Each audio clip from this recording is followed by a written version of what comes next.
تعالوا بقى اقول لكم ازاي انا بعمل الفطير المشلتت الفلاحي اللي بيكون حجمه كبير ومورق وقابب كده مقرمش من بره وطراوته ما تتوصفش من جوه، من غير فرد كتير ولا تطبيقات صعبه، ومن غير فرن كمان، على البوتاجاز بس في 10 دقايق بيكون جاهز وباقل كميه سمنه وزبده. هقول لكم على كل الخطوات والاسرار اللي لو عملتوها معايا مش هتبطلوا ابدا تعملوا فطير مشلتت من كتر ما هو سهل وبسيط ومظبوط جدا. كيلو الدقيق هطلع لي 4 فطيرات كبار اللي شفتوهم في اول الفيديو، عليهم رشه صغيره من الملح بايدي كده، وهقلب الدقيق مع الملح. هحضر كوبايتين من الميه يكونوا 250 ملي. الميه بتكون فتره او بارده مش دافيه لاني مش مستخدمه خميره، وهبتدي انزل بجزء من الميه واقلب الدقيق في الميه بالشكل ده.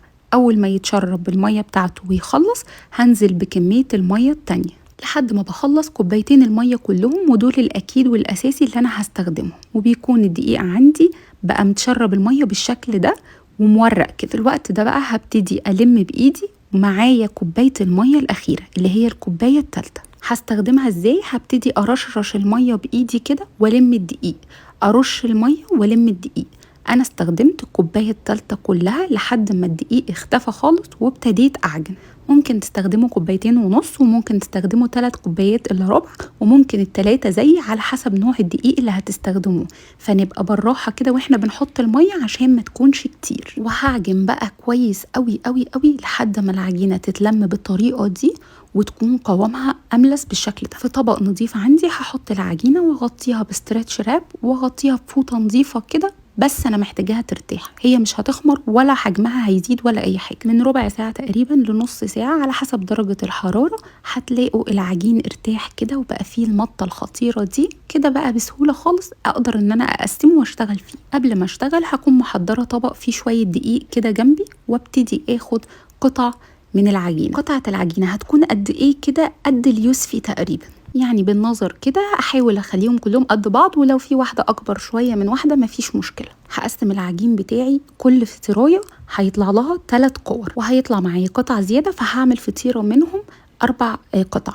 هخلص التقسيم بتاعي خالص وعلى رش الدقيق من تحت ومن فوق العجينه، واغطيها بكيس بالطريقه دي، وهسيبها تاني ترتاح على ما احضر الزبده والسمنه بتاعتي. معلقه زبده على معلقه سمنه على شويه زيت، وهرفعهم على النار ادوبهم كلهم مع بعض بالشكل ده. وطبعا دي اقل كميه ممكن نستخدمها ل4 فطيرات. هاخد بقى بعد نص ساعه قطعه من العجينه هلاقيها ارتاحت في ايدي كده وبدات اعرف افردها. هبتدي اشتغل بقى رشه من الدقيق وهفرد عليها القطعه دايره بالشكل ده. بقسم ازاي؟ بسيب دايره في النص كده واقسم حواليها 4 فتحات، وكل ربع هقسمه بالنص زي ما انتم شايفين كده، وهسيب ربع بس مش هقسمه، يعني هسيبه زي ما هو. هدهنها من السمنه بتاعتي وبعدين ابتدي الف فوق بعضهم بالشكل ده، وباجي على اخر واحده اللي هي الكبيره اللي انا ما قسمتهاش هي اللي هلف فيها كل التطبيقات اللي انا طبقتها. وبعدين هاخدها ببساطه كده وابتدي الم الاطراف كلها على اساس ايه؟ ان هي تديني شكل كوره تاني. هقفلها كده واسيبها على جنب بقى ترتاح.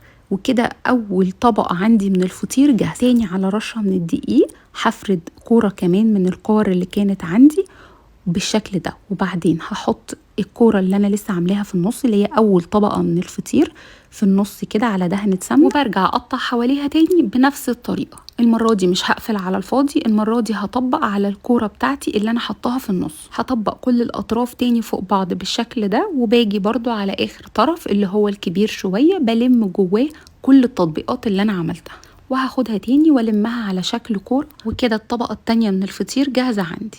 هبتدي تاني افرد طبقة كمان واحط فيها نفس الكورة واطبق بنفس الطريقة وبنفس الشكل لحد ما يكون عندي الفطيرة كاملة خلاص ومقفلاها كويس قوي. وزي ما اتفقنا احنا ممكن نعملها 3 طبقات كده وممكن نعملها 4 على حسب ما تحبوا كمية التوريقات اللي جوه الفطيرة. هسيبهم بقى يرتاحوا شوية كمان على بقى ما احضر الطاسة بتاعتي اللي هسوي فيها. باخد اول فطيرة عملتها وابتدي افردها بسمك نص عقلة صباع تقريبا. واول ما بفردها خالص واخلص الفرد بتاعها باخدها على طول اسويها، مش بسيبها بقى على الرخامة علشان ما تريحش ولا تلزق.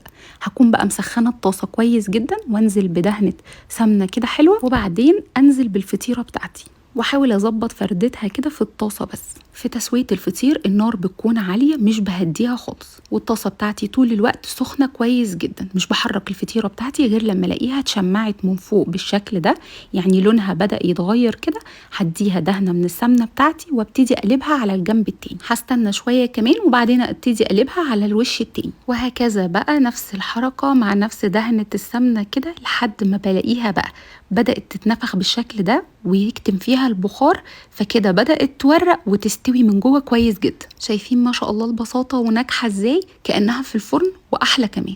درجة التحمير بتاعتها ترجع ليكم. انا بحب الوش والظهر متحمرين كويس. بعد ما بتنفخ معايا بسيبها بقى تتحمر من فوق ومن تحت كويس قوي، وبعدين بطلعهم. لو عايزه الوش يفضل مقرمش مش بغطيها، لكن لو عايزاه طري هحطهم فوق بعض واغطيهم بفوطه نظيفه. لكن كده كده هي بتطلع من على الطاسه طريه جدا ومش محتاجه اي حاجه تانية. نحضر بقى كل الحاجات الحلوه اللي بنحبها جنب الفطير المشلتت، وتعالوا عشان اوريكم التوريقات من جوه عامله ازاي. مبدئيا كده اللون من بره والحجم مظبوطين جدا. نيجي بقى للفطير من جوه، توريقاته مظبوطه قوي، ما فيهوش اي كلكعات ولا مكتل كده. التوريقات رقيقه قوي وكل واحده مستقله لوحدها، ده غير طراوته وريحته اللي حقيقي قلبت البيت. انا كده خلصت الفطير المشلتت بتاعي النهارده خلاص. متاكده من سهولته وبساطته وحلاوته وقد ايه فتحت نفسكم عليه. هتقوموا تجربوه، وما تنسوش تعملوا لايك وشير للفيديو لو استفدتم مني.